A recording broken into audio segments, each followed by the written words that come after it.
എല്ലാ പ്രിയപ്പെട്ടവർക്കും പുസ്തക പരിചയത്തിലേക്ക് ഹൃദ്യമായ സ്വാഗതം. ഞാൻ സുരേന്ദ്രൻ പുത്തഞ്ചേരി. പറയിപെറ്റ പന്തിരുകുലം അവസാന അധ്യായത്തിലേക്ക് ഏവർക്കും സ്വാഗതം. ഒരു അട്ടയ്ക്ക് പകരം ഒരു കുന്ന് അട്ട. ഒരിക്കൽ പാക്കനാരും ഭാര്യയും കൂടി മുറം വിൽക്കാൻ പോകുകയായിരുന്നു. അതേസമയം തന്നെ ആ വഴിയിലൂടെ ഒരു നമ്പൂതിരിപ്പാടും വരുന്നുണ്ടായിരുന്നു. താഴ്ന്ന ജാതിക്കാർ എതിരെ വരുന്നത് കണ്ട നമ്പൂതിരി വിളിച്ചു പറഞ്ഞു, വഴി മാറി നിൽക്കൂ, നമ്പൂതിരിക്ക് വഴി പോണം. ഇത് കേട്ട് പറക്കള്ളി പറഞ്ഞു, ഓ പിന്നെ സ്വന്തം മകളെ വെച്ചോണ്ടിരിക്കുന്നയാൾക്കാ വഴി മാറി കൊടുക്കേണ്ടത്, പോകാൻ പറ. അയ്യോ മിണ്ടല്ലേ, അങ്ങനെ അവസാനം ഒരട്ടയുണ്ടായിരുന്നു, അത് നിനക്കായല്ലോ, പാക്കനാർ പറഞ്ഞു. എന്താ അങ്ങ് അങ്ങനെ പറഞ്ഞത്? പറക്കള്ളിക്ക് സംശയമായി. അതൊരു കഥയാണ്. പാക്കനാർ കഥ പറയാൻ തുടങ്ങി. ഒരിക്കൽ നമ്പൂതിരിയുടെ ഭാര്യ ചോറ് വെച്ചുകൊണ്ടിരുന്നപ്പോൾ എവിടെ നിന്നോ ഒരു അട്ട കലത്തിൽ വീണു. ഇത് കണ്ട ഭാര്യ നമ്പൂതിരിയോട് പറഞ്ഞു, ചോറിൽ ഒരു അട്ട വീണു, അത് കളഞ്ഞിട്ട് പുതിയ ചോറ് വയ്ക്കാം അല്ലേ?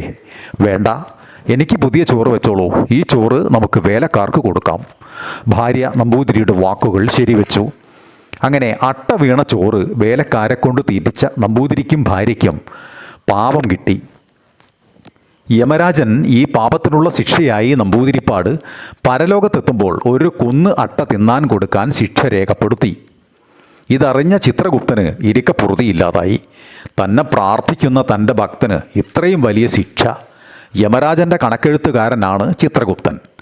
ഉറങ്ങുന്നതിന് മുൻപ് ചിത്രഗുപ്തനെ പ്രാർത്ഥിച്ചു കിടക്കുന്ന നമ്പൂതിരിപ്പാടിൻ്റെ മുന്നിൽ ചിത്രഗുപ്തൻ പ്രത്യക്ഷനായി ഈ കാര്യം അറിയിച്ചു. ഈ ശിക്ഷയിൽ നിന്നും മോചനം കിട്ടാൻ ഒരു വഴി പറഞ്ഞു തരണമെന്നായി നമ്പൂതിരി.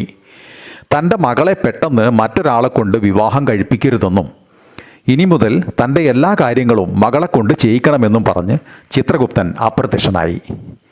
പിറ്റേന്ന് മുതൽ നമ്പൂതിരിപ്പാട് തൻ്റെ എല്ലാ കാര്യങ്ങളും മകളെ കൊണ്ട് ചെയ്യിക്കാൻ തുടങ്ങി. എന്തിനും ഏതിനും മകൾ വേണമെന്നായി നമ്പൂതിരിക്ക്. ഇത് കണ്ട നാട്ടുകാർ നമ്പൂതിരിപ്പാട് യുവതിയായ മകളെ വഴിതെറ്റിക്കുകയാണെന്ന് പറയാൻ തുടങ്ങി. മനസ്സുകൊണ്ട് പോലും മകളെക്കുറിച്ച് മറ്റൊന്ന് ചിന്തിക്കാത്ത നമ്പൂതിരിയെ പഴി പറയുന്നവർക്ക് അങ്ങനെ അറിയാതെ പാപം വന്നുകൂടി. മറ്റുള്ളവർ ഓരോ പാപം ചെയ്യുമ്പോഴും നമ്പൂതിരിയുടെ അട്ടയിൽ നിന്ന് ഓരോ അട്ടയുടെ എണ്ണം കുറഞ്ഞു വന്നു. അങ്ങനെ അവസാനം ഒരു അട്ട മാത്രമേ ഉണ്ടായിരുന്നുള്ളൂ. അത് പറക്കള്ളിക്കും ലഭിച്ചു. അതാണ് പാക്കനാർ പറഞ്ഞതിൻ്റെ പൊരുൾ.